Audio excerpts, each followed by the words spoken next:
मोदी तो निशाना है ही ना, इसीलिए अब किसान बहाना है, एक बड़ा मुद्दा ये बन गया है। कृषि कानूनों की वापसी हो गई है, ये मतलब पहली बार इस सरकार ने कोई किसी कानून को वापस लिया, अनुच्छेद 370 हो, सीए हो, वापसी नहीं ली, उन्होंने सिर झुकाया है। उसके लिए क्रेडिट देंगे नहीं देंगे? अंजना जी एक बात बताइए, आप किसी की हत्या कर दीजिए, जब वो बिल्कुल मरने वाला हो, उसकी आखिरी सांस पे बोलिए अच्छा अब तुम्हें मैं ग्लूकोज लगा देता हूं, अब ठीक है, अब मैंने जो किया वो सब खत्म। किसान कब कह रहा था कि काले कानून लेकर आओ? यही लेकर आए। 12 महीने तक किसान को कील नश्तर पत्थर, उनके साथ देश की राजधानी, मैं और आप देश की राजधानी में आ सकते हैं, रूपाला साहब आ सकते हैं, हम यहां बैठकर वाद विवाद कर सकते हैं। सर किसानों को दिल्ली के बॉर्डर क्यों पर नहीं आ सकता? क्यों बॉर्डर पर रोक दिया किसानों को? देखो, एक बात बड़ी विनम्रता से इस प्लेटफॉर्म के माध्यम से मैं देशवासियों के सामने रखना चाहूँगा कि इस काले कानून, किसान विरोधी कानून और उसको वापस ले लेना चाहिए, मैं आज भी आपके सामने कह सकता हूँ, कानून वापस हो जाने के बाद भी मेरे पास कई किसानों ने आकर कहा है कि ये कानून होना चाहिए। तो फिर क्यों पीछे हटे सर? वो किसी का मत था, किसानों का, विश्व की सबसे बड़ी पार्टी है, क्यों नहीं समझा पाए? किसानों का मांग था, सो हम झुक गए। और मैं आपके साथ ये भी शेयर करना चाहूंगा कि ये मोदी जी पहली बार नहीं झुके हैं, ये भी आपके प्लेटफॉर्म से और आपके भी कभी कभी आपको काम में आए, इसलिए भी इसको भी शेयर करूं। प्रधानमंत्री जी ने जब ये पीएम किसान योजना जो बहुत ही लोकप्रिय है, जिस पर कभी किसी ने वो नहीं उठाया है, वो जब ऐलान किया था तो वो स्मॉल एंड मार्जिनल फार्मर्स के लिए ही था, वो सबको पता भी है। और ये 19 के चुनाव के पहले का था और दिसंबर में लागू हो गया था, चुनाव से पहले। वो स्मॉल एंड मार्जिनल फार्मर्स के लिए ही था। मगर हम जब चुनाव में गए, चुनाव हो गया, उसी दरमियान किसानों की ओर से डिमांड आई थी भी ये डिस्क्रिमिनेशन हो रहा है, छोटा बड़ा उसमें आप मत जाइए, सभी किसानों को ये मिलना चाहिए, ये डिमांड आई थी। चुनाव जीत गए थे, प्रधानमंत्री पुनः भारत के सरकार में प्रधानमंत्री के रूप में आरूढ़ हो गए थे। उसके बाद उन्होंने ये अपना ही निर्णय बदलकर जो स्मॉल एंड मार्जिनल फार्मर्स के लिए था वो सब किसानों के लिए लागू करने का निर्णय किया ही था। वो इसी में उन्होंने ही बदलाव किया था, खुद के ही निर्णय में।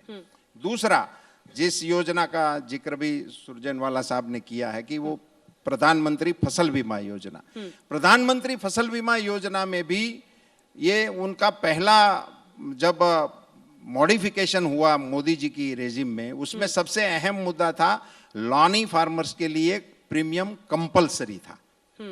उसमें और भी कई बदलाव हो गए थे, उसको रेशनल कर दिया गया, 2% तक का सीमित कर दिया गया, सभी प्रांतों के लिए 1 कर दिया गया, सभी जिन्सों के लिए 1 कर दिया, वो अलग चीज है, उसके इतने विस्तार में मुझे जाने की आवश्यकता नहीं। पर सबसे अहम था सारे लॉनी फार्मर्स के लिए कंपलसरी था। इसीलिए सामने से ये आवाज उठती थी कि कंपलसरी प्रीमियम किसान क्यों भरे, और कई किसान संगठनों ने डिमांड किया था।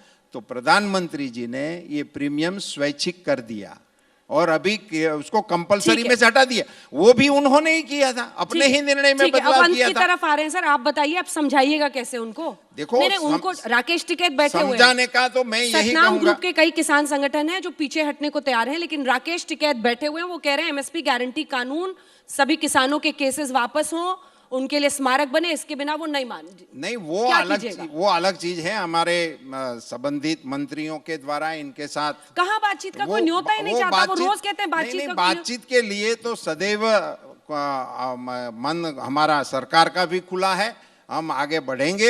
मन खुलने से क्या होता है? किसी को फोन करके न्योता देना होगा ना। हाँ, नहीं, न्योता भी देंगे, इसमें कोई आपत्ति नहीं, वो हो जाएगा। इतने ठंड में बैठे हैं, हो जाता है, समय समय का इतने ठंड में बैठे हैं हम लोग, तो देखिए यहाँ कोसी अंदर बैठे हुए हैं। ऐसे इस मंच से मैं घोषणा इस तारीख की नहीं कर सकता हूँ, इतना ही। मगर ये बात जरूर अवश्य बातचीत होना चाहिए और सारे मसले बातचीत से ही हल होना चाहिए। एमएसपी पर कितना आगे जाने को तैयार हैं आप लोग? लीगल गारंटी एमएसपी भारत सरकार ने तय किया हुआ है, नरेंद्र मोदी जी ने निर्णय लिया हुआ है। देश के किसानों के लिए जो स्वामीनाथन जी ने दिया था उस सिफारिश को मंजूर किया है और वो भारत सरकार की ओर से आज भी मिल रहा है।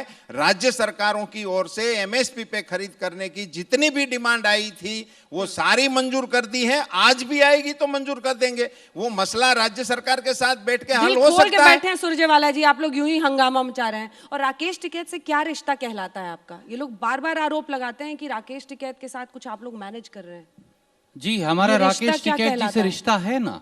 क्या? बिल्कुल सही कहा। और आज मैं आपके चैनल पर खुलासा करूंगा, जमीन का रिश्ता है, पसीने का रिश्ता है, मिट्टी का रिश्ता है, मेहनत का रिश्ता है, भाईचारे का रिश्ता है, कौन पसीना गांव बहा रहा के है सर? पड़ोस का कांग्रेस रिश्ता पार्टी में कौन पसीना और मिट्टी काम कर रहा है? देखिए, हो सकता है कि दिल्ली के 5 तारा होटल में वो नजर ना आए। और आदरणीय रूपाला साहब ने इतनी लंबी बात हमें बीमा योजना के बारे में कही, क्या एक लाइन का एक सवाल जरूर जरूर सर, वो इतनी अच्छी है तो आप गुजरात और मध्य प्रदेश में लागू क्यों नहीं करते?